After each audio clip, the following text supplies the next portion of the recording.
All right, we're excited to be joined here now by Lake Lewis Jr., NFL insider and analyst. Lake, you were out there at the Commanders-Packers game. You saw that rough loss for Washington, not something we've seen much last season or this season yet. Just what are your thoughts about maybe kind of what went wrong against the Packers, especially on the defensive end for the Commanders? Yeah, I'm not sure what the scheme was, for this game, but whatever it was, it just didn't work. I mean, the Packers had wide open receivers all night. The tight ends, again, killed Washington all in the middle of the field. So I'm not sure exactly what they were trying to accomplish, but it looked like a different defense. Obviously, they were playing against a better team, of course, but it didn't look like the same hungry, fast, aggressive defense we saw in the Week 1 win over the Giants. Yeah, I know Javon Kinlaw before that game said it was going to be an ice bag game, and unfortunately he was right, but in the wrong direction in terms of those injuries, especially with Dietrich Wise and Austin Eckler. But what did you think? Do you think it was out physical for the Commanders, or do you think it was just maybe the Packers were a little more loose on a short week?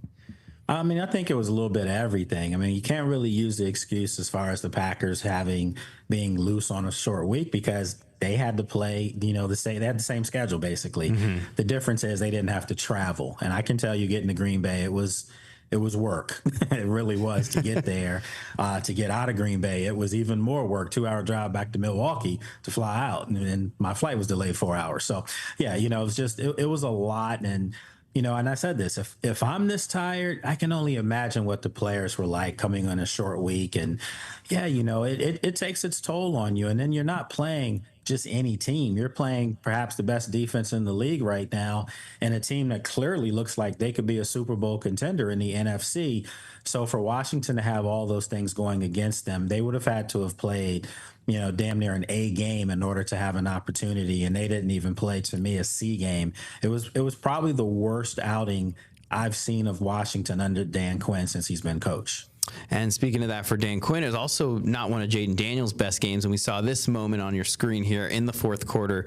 Jaden gets taken down and appears to be gingerly getting up. Just what was your perspective of this, and how worried are you maybe about what might have happened to his knee and how that might impact this team? Yeah, well, I remember when it happened and, turning to a colleague of mine in the press box and saying, that didn't look good. It almost, I don't think it was, but at the time I thought it looked like a hip tackle. Mm-hmm. That's what I was thinking. And I was thinking they were going to call something and they didn't.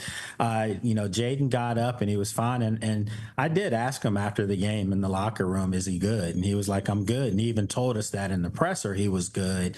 And then naturally we know that they've had to check him, and still hopefully everything will be fine. But at the end of the day, he's a competitor. I think if Jaden couldn't have played, he wouldn't have played. But the fact that he finished the game, and he finished it running and doing everything he could, yeah, I think that might be a positive sign for this team. But they clearly have to play better, Alex. They got outclassed on Thursday, and I'm not so sure if it's because the Packers are just clearly better than the Commanders, because I still say if everything's equal and there's ample time to prepare, I think the outing could be different. I'm not saying the Commanders are going to win the game, but I know their performance will be a lot better. So hopefully they can move past this and fix some wrongs here.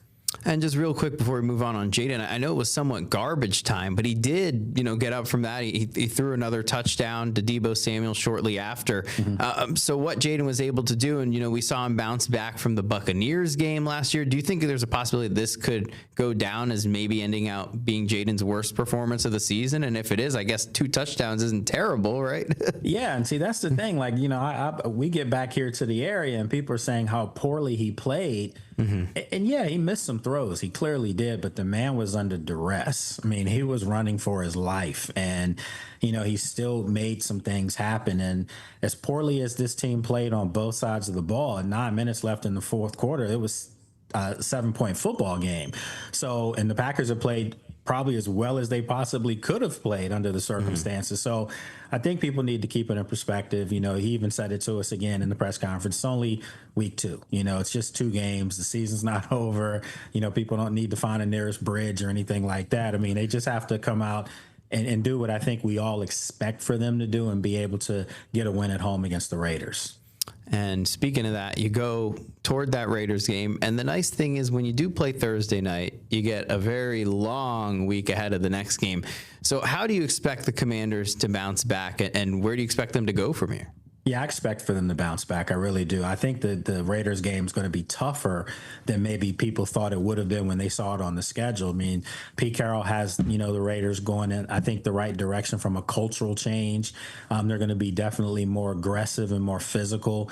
So yet again, another game where, say, like rookie, Josh Connolly Jr., he's getting baptized now in his first, 3 games of the NFL, going up against a Brian Burns and a Micah Parsons, and now Max Crosby. I mean, my goodness.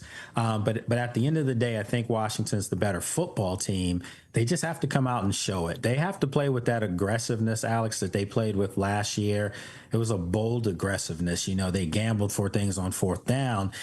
Now they're, as opposed to going for it on 4th and short, they're kicking 58-yard field goals. I mean, that's not their identity, and they need to get back to being that aggressive unit that would go for the knockout blow on teams, because they haven't shown that in the first 2 games.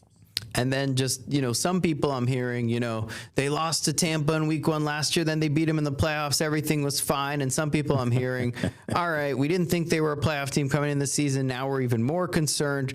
I know it's early, and the players would hate a question like this, but I can ask you, what is kind of your temperature level on how you feel about this team still being a playoff team down the road this season after what you've seen week 1 and week 2, very different stories? I still think this football team's a Super Bowl contender, let alone a playoff team. And I think as long as number 5 is healthy, you have opportunities to win every game. We just said they played terrible, probably the worst game under Dan Quinn since he's been coach.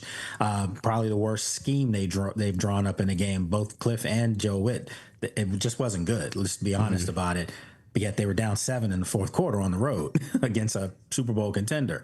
It just goes to show you that when you have, a really good quarterback, you're capable of winning games. So I think, you go out, if you beat the Raiders, you're back at 2-1, you're back over 500, you're a winning football team. And then you have a game against Atlanta coming up, which, it's going to be a tough game, but it's also a game that is winnable.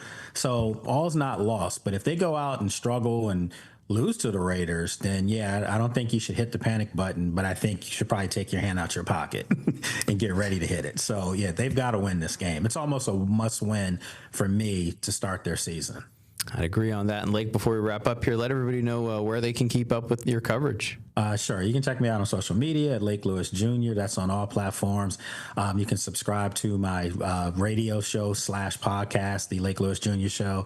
That's on all major podcast carriers. It's on Radio 1 in D.C.